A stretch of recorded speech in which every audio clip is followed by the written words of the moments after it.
We're live. Hi, this is GCC Cisco instructor Andrea, and I'm going to do this podcast so that I can give a little introduction to the GCC Cisco Introductory to Networks course. I've invited two Cisco students who have recently finished the program to talk to us a little bit about what to expect, the pitfalls, the highs, the lows, tips, tricks, and things like that for the Introductory to Networks course. I have Tansy and Kyle here. Hello. Hello. Hello. Tansy, let's start with you. Okay. Could you think back to when you first started the Cisco courses and thinking in mind that we're talking to a new Cisco student who hasn't taken any classes yet, what could a new Cisco student expect that's signed up for the CNT140 8-week class? Okay. Well, my advice to a new student would be time management. In CNT 140, it's brand new to everyone. So when you're first getting in there, it's so much work. It is. Let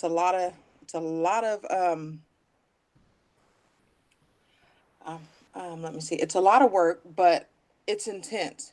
In the beginning, my advice would be to students to not procrastinate on their work and don't be overconfident thinking that you can breeze through an assignment within an hour or so. No, majority of the labs take maybe 3 to 4 hours and sometimes five, and for me, it took that times, and sometimes I didn't even complete an assignment. I would have to come back and try again the next day. So my advice is to, don't be intimidated by all the work and just keep up with the work.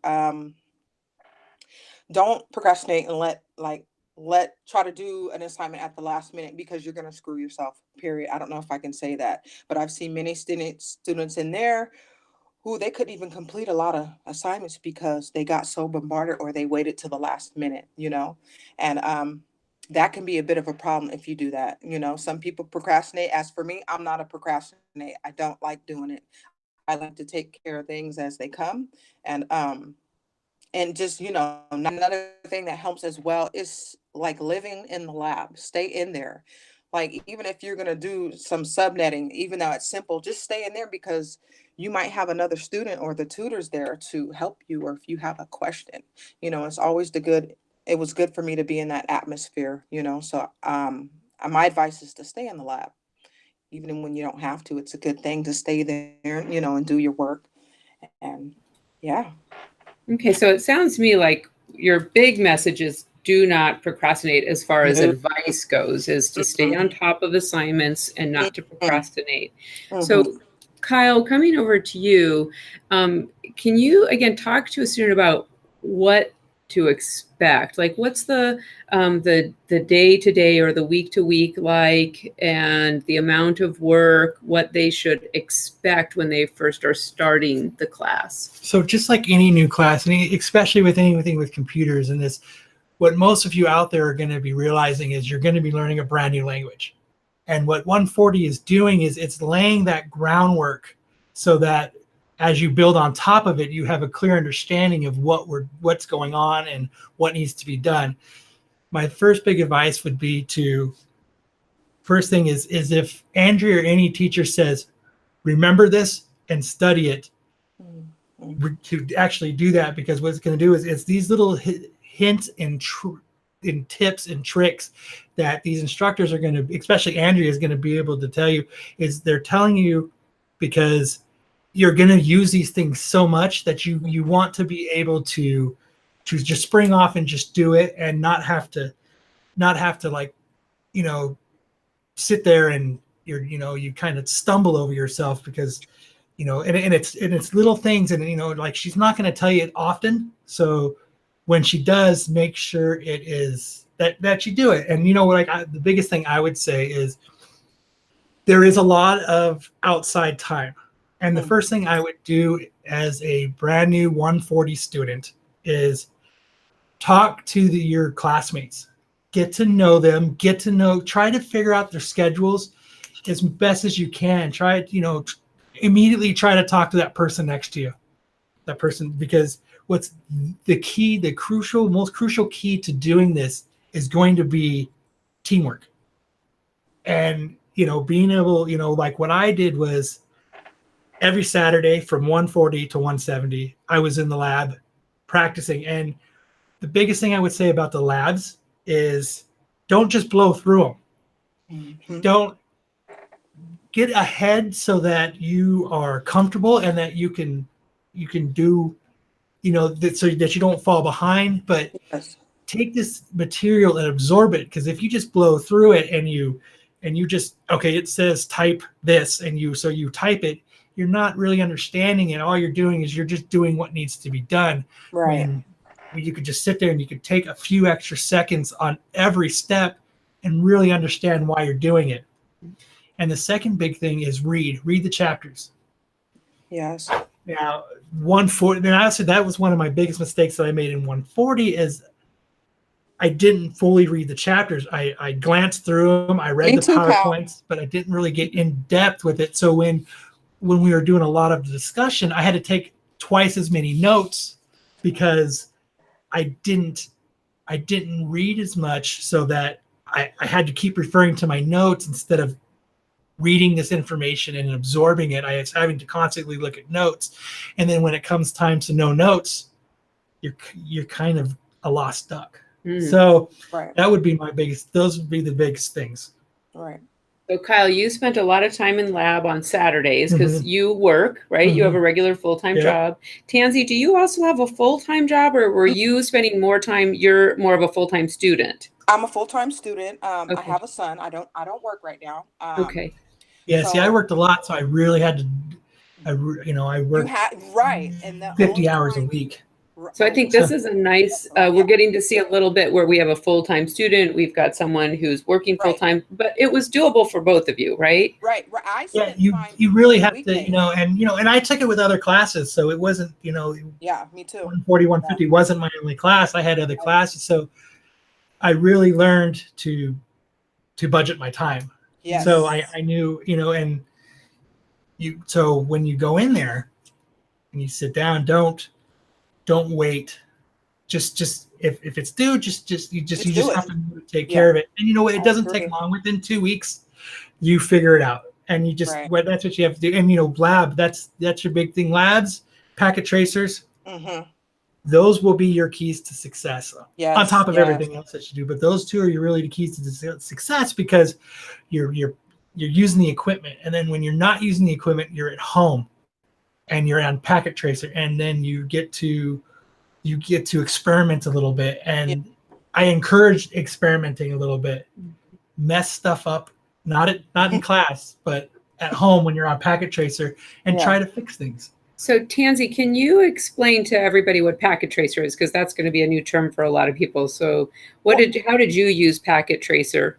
Well, for me, packet tracer is basically a simulation as if you were actually in the lab. So, everything pretty much works the same except for some commands, but pretty much everything is exactly the same. But you're able to build this actually like real like lab on a computer at home and work out the different labs that you may have, So that's the great thing about that, because everything would still kind of work as if you were really in the lab touching something tangible. So, and it's really state of the art. It's awesome. I actually enjoy it. It's kind of fun to me. Yeah, I like it too. It is. It So is. both of you have families, right? You have a son and Yes. you've got family as well. So how did you, once you figured out, both of you figured out that this class does require a lot of time, right? And you were coming to Open Lab. How did you prepare your family, and how did you get your family on your side so that they were supportive? And again, I don't want to scare students like you're going to be, in lab 12 hours a day. Right. It isn't like that, but you do still want to prepare your family and let them know, hey, mom, dad, husband, wife, I'm going to be doing this extra bit of stuff for the next 16 weeks. So how did you talk to your family, and how did they take it, and how has that worked for them? Okay. You want me to go? Yeah, go ahead, Okay. Tansy. Well, for me, I'm a single family. It's just me and my 3-year-old. For me, I guess the most important person for me he's the only person actually that I'm obligated to explain myself, even though he's 3. And sometimes he'll sit right next to me at the desk, and he said, I'm going to do homework too. But he's like, Mama, come play with me. And it's the worst thing that you're not able to go do that. But I tell him, I said, Mama's working hard. I want to buy you a house. I want to send you to college as well. I want to be able to take you to London and go to Europe and do these things and send you to college, and I talk to him just like that. And he says, okay, Mama, and I mean, that's the hardest thing, not being able to play with my son. But as far as anybody else, like my mom has a master's too.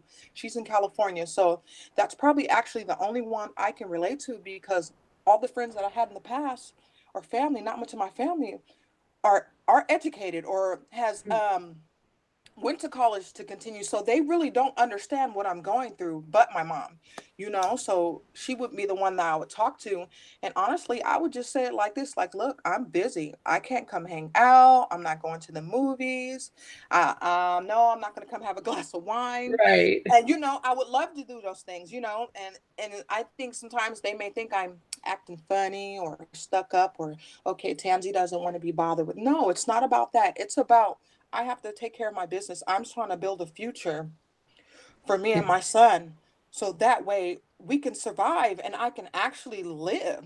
And Not it's pay. not forever, right? No, It's it's not not. like you have No, to it's do not. this for 30 years. It's Right. And I think a lot of people, when you're in college, especially you have to change the way you think. I'm thinking 5 to 10 years ahead. I'm thinking differently now as opposed to how I used to think.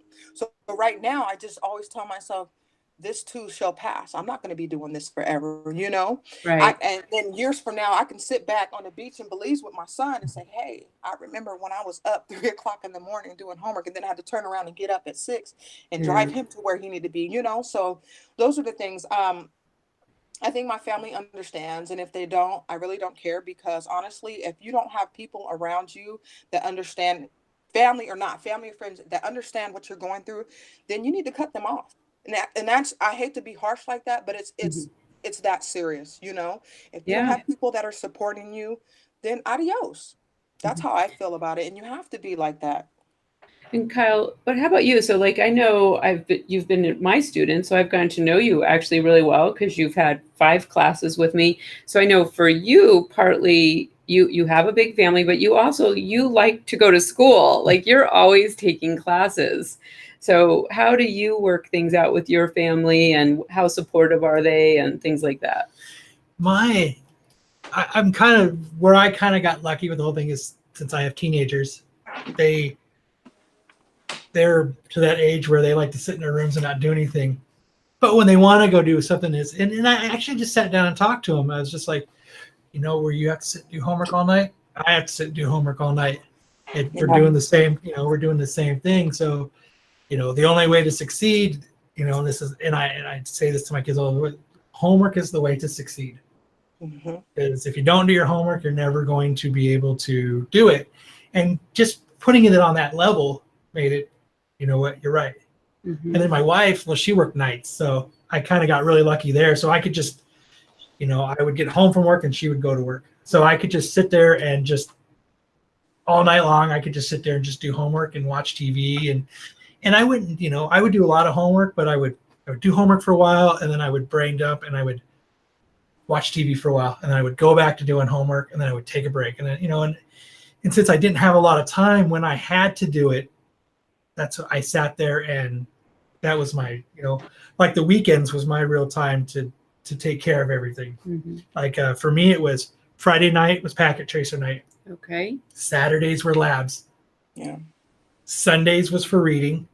Hmm. And then times during the week for, to prepare for a quiz or to take your quizzes or to get ready for, when I would get home from work, that's when I would take that time after work and before dinner. That's where I would schedule my time for anything during the week, so that once it was dinner time and nighttime, then it was family time.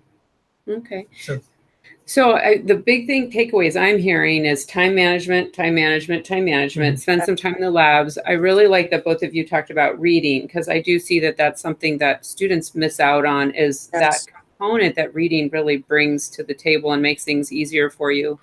And again, these are 8-week courses, but we're doing 16 weeks worth of material. So and the other thing I heard you say is like jump in right away, start right away. You don't want to wait and you don't want to Right. delay.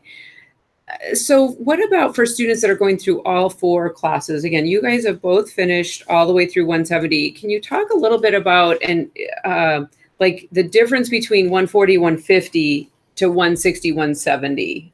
So give people the light at the end of the tunnel if there is any.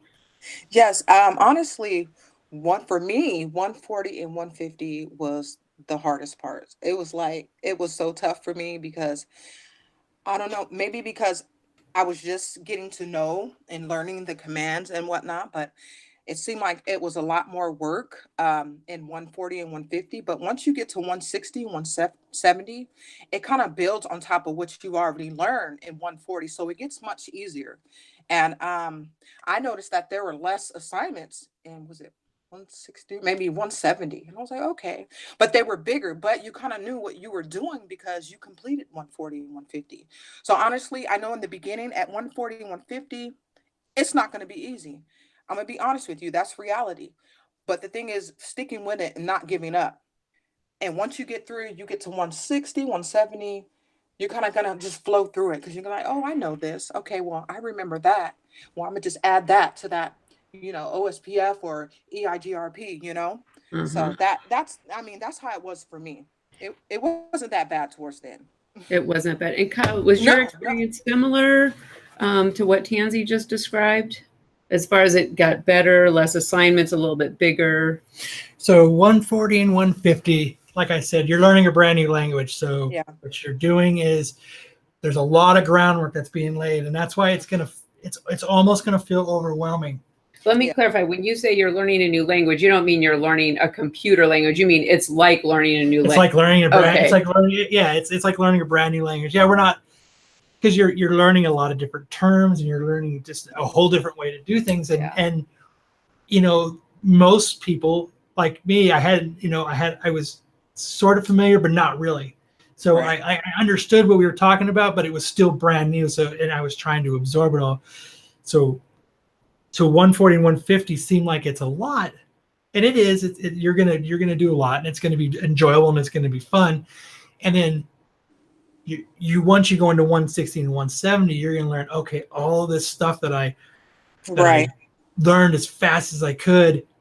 Oh, okay, I understand why it's making sense now. Right. Right. I'm able to put A and B and it's equaling C, when before would A plus B would equal a question mark. Right. That's a good analogy. That's a very good analogy. It really comes together, and then it slows down because you've gone through that foundation, and Right. now that, okay, so now all you're doing is building on top of it. Mm-hmm. The foundation is always the hardest part because it's so crucial, and that's why you just need to just try to absorb it. And if you don't understand something, don't be afraid to ask. Yes. Yes. If you're a 140, 150, don't be afraid to ask anybody above, because they went through it. They understand, and they're more than willing to help. Yes, they're busy too, but you know what? Your 2 hours of frustration can be eliminated by a 90-second conversation. They can Yeah. go, oh yeah, remember you have to do this. Mm-hmm. Remember you have to input that with it. Yeah. And oh, that's right. And you could alleviate a lot of frustration that way. And people don't mind helping because They went through it. they were already Right. there, and it wasn't that Yeah. long ago. So, even if they are a 160 student, you got to think that was 16 weeks ago. 8 to Right. 16 weeks they were in the same boat. So it's not like it's years, it's weeks. Mhm. So they know exactly where you're at. And it is a 160, you see it, and 170 it's not easy, but it's not like when you were getting the foundation work. It's not like that first 140 and 150. So Right, there's light right. at the end of the tunnel. There Yes. Yes. really is. And it's not, and it's going to go by. And now once you actually do these classes, you're going to realize that your other classes are going to be So easy. so easy because you're like, I have time. And it's not, and I don't want to make it seem like all I did was work, school. I did things, and you learn. What you need to do is you just need to learn those big chunks. Like, if there was something I didn't understand while I was eating lunch, I was going back over it during work. Right. if I was on break, I would go back over it and I would go, oh, I will VSLM. Oh yeah, let's do a couple problems. Right. I would go through and I would just make stuff up and I would go through it, and because I didn't understand it, and then 5 minutes extra of something you don't understand, spending an extra 5 minutes whenever you can will make a world of difference, because that's things will start clicking and the gears will start turning, and it'll really help. So the very last thing I kind of want to talk a little bit about, and then have you each, chime in on this, is, so what I see as an instructor when students come in the first couple weeks, unless a student already has some background, it can be a confidence and a self-esteem kind of, I don't want to say crusher, but there's so much work. It's such a fast pace, and we are learning so many new things, just like a new language, that I can see a student's confidence kind of go low. But I want students to know, like, I'm there for them. Tutors are there for them. Other students are there for them. Other teachers. So can you talk about, like, where you were at, and then how your confidence built? Like, I don't want students to feel like they have to face that alone, and that it's normal, that if you're feeling insecure and a little low, that's normal, but it's going to work itself out. Is that making sense, what I'm saying? Yeah, it works. Yeah. Okay. So Kyle, what have you got to say about it? I mean, yeah, if it wasn't for Darren, which I'm pretty sure you guys will probably meet him. I think so. Our tutor. He's our tutor. And Pam, she's another instructor here. And Andrew, they never had any problems. Hey, talk to them, schedule it. Mm-hmm. Hey, I got an issue with this. When's a good time we can sit down? They don't mind sitting down and spending that. And it's really, literally, for the most part, it's usually always about 10 minutes. It's very rarely do you end up having to sit with somebody for hours. It's just sometimes having a fellow student explain it to you, it opens that next door that you can go in where, oh, okay, now it makes sense. Mm-hmm. So that's why that's why I was stressing that earlier, is don't be afraid to ask anybody. Mm-hmm. One experience I had, it was one of the very first 140 assignments that you get is you have a paper and it's got pictures of equipment on it. And you have to go in and write down the name, write down the router number and write down the switch number. And I remember sitting there and I remember looking at it. And I remember looking at this paper and I remember looking at this, this huge room that had all these wires and all these blinking lights. And I remember sitting there and I remember being nervous as to asking somebody. And it was a 160 student at the time. And he looked at me and he went back to what he was doing and he looked at me again, and he saw the confusion in my face, and he could tell that I wanted to ask, but I was hesitant in asking. He said, "What do you got there?" That's great. And so he said, "Okay, and he walked over with me and he said, "Okay, this is this, this is this, this is the routers, these are the switches, this is what, and this is what this stuff is, and he said, Google it and read about it a little bit." And he was the one that actually gave me the most. He's like, "Here, this is my true advice for you, as to do these classes." And that's what he said. And it's exactly what I said. Do the labs, do all your quizzes, do all your Kahoots, do all your in-class stuff, and then do your packet tracers. If you do them in that order and you stay on top of it, there's no way you're going to get under a B. Right. And I took that advice from 140 to 170, and I took that approach to everything I did. And I think 140 I got a B because it was hard. 150 I got an A, 160 I got an A, and 170 I got an A. And I just kept it. So it really ended up being a little bit of advice and having a support system around you. And everybody's going through the same thing that you're going through. So the quicker that you can open yourself up to people, and they can open themselves up to you, the more you're going to excel. Great. And you're going to have good friends, because I've met some of the coolest people now that I enjoy talking to on a daily basis. And just because I sat down with them and I said, "Hey, do you want to work together and you want to figure this out together?" And chances are they say yes, because they're in the same predicament that you are. Yeah. So that would be the biggest, if you take nothing else away from this, takeaway: teamwork. Don't be afraid to ask, and don't be afraid to work with somebody. You don't need to tackle it 100% by yourself. Right. Good advice. And Tansy, I remember you weren't actually in my class, but I think I met you early on in 140. You were sitting in the open lab, and I can't remember if I was what we were talking about, but it might have been that I was helping you with something. I just don't Yes, remember, and it was early. So can you talk about that again, like the confidence and how you grow through the classes? Okay, well, And we'll wrap everything up. okay, well, yes, in the beginning, like Cal said, it is a pretty intense, and it can be a little, it can break you down and make you think that you're inadequate. Like, you hear those negative voices. Oh, I can't do this. I can never do this. But for me, you just got to take those negative voices out your head and keep pushing forward. And like Cal said, you ask for help. I've never been ashamed for asking for help. Most of the people in my class are very quiet. I did notice the students in your class would team up together and tackle a lab, which I thought was cool because you learn better when two heads are better than one. You learn better when you have somebody there kind of helping you, you know, playing the advocate and like, "Oh, okay, that makes sense." But in, Fernando's class, I think everybody worked together by themselves. But as for me, my mom always told me closed mouth doesn't get fed. So I know how I would speak up and raise my hand, and I probably would answer questions for many people who are afraid to speak up, And I found out this Darren was a big help. He's so brilliant. Darren, Pam is very smart. A couple times you came in there, you assisted me because I was always in the lab during the daytime while my son is at Head Start.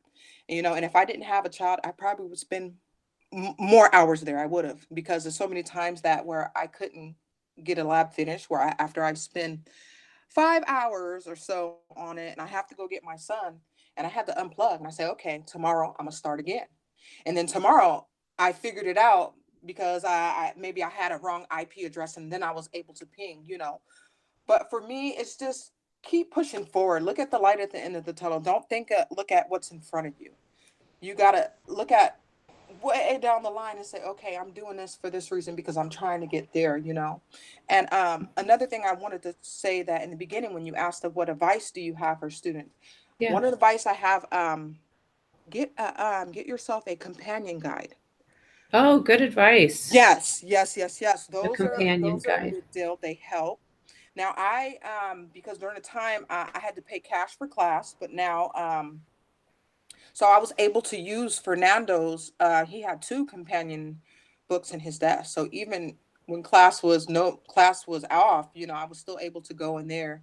Other students in nutrition class would look at me because I'm getting the book. I said, "Oh," they're like, "What did she do?" I said, "I'm not stealing. I'm putting, I'm Yeah. putting this book back in here," because they're like, "Why is she going in the desk?" But Fernando was like, "You can get it anytime." So that way I didn't have to buy a book, but they're actually not, they're pretty cheap. And once I start working, I'm still going to go and buy one. I'm going to buy one just to have in my back pocket or in my purse, but they're very helpful. Sometimes, if you have that, you don't even have to ask a question. It'll be like right there In the book, in the book. yeah. Yeah. Oh yeah. You're like, oh, okay, that's right there. And it'll show you everything, the commands, what you need to do. So I think that's a big deal breaker. Get a companion guide and keep it close to you. Yes. All right. Well, so if you have any last thoughts, throw them out there. But honestly, I thought this was really, really good. And I think it's going to help new students get a really good perspective from the student's perspective. Right. When a new student starts, I stand up there and I tell them, now this is, going to be tough and you've got to stay ahead and you have to read and you have to do it. And they're like, yeah, So I really am grateful to have two students actually be able to talk to future students about this. So do you have any closing statements before we wrap it up, or do we call it a podcast? I would say the last thing I would say is just as a recap, save everything that you do. Thank you. Good idea. That's another good one. Keep it on a thumb drive because that's important. I don't know how many times I've had to go back to look at something because because in 2 weeks time you have to go back, especially when you have to do an assignment, you have to go back and I can't remember how to do that. You have this whole lab there with your answers, with everything as a refresher. So keep everything And you know what? And you're gonna use it even when you're in industry. Yes. You know, Okay. I can't remember how to do that. Oh wait, Right, I'm not doing right, that lab. So you're right, gonna be able to bring it back up. But yeah, just right. as a recap, just keep everything. Read. Don't be scared to ask questions and work with Right. people. And just learn to budget your time, and you'll learn very quick on when you know your schedule. So just make sure you maximize that time and use it to the best that you can. Mhm. Yes, yes. Okay. You said it all. All right. Well, Kyle, Tansy, thank you again. Welcome. I will talk to you again. Thank you. Bye-bye. Bye.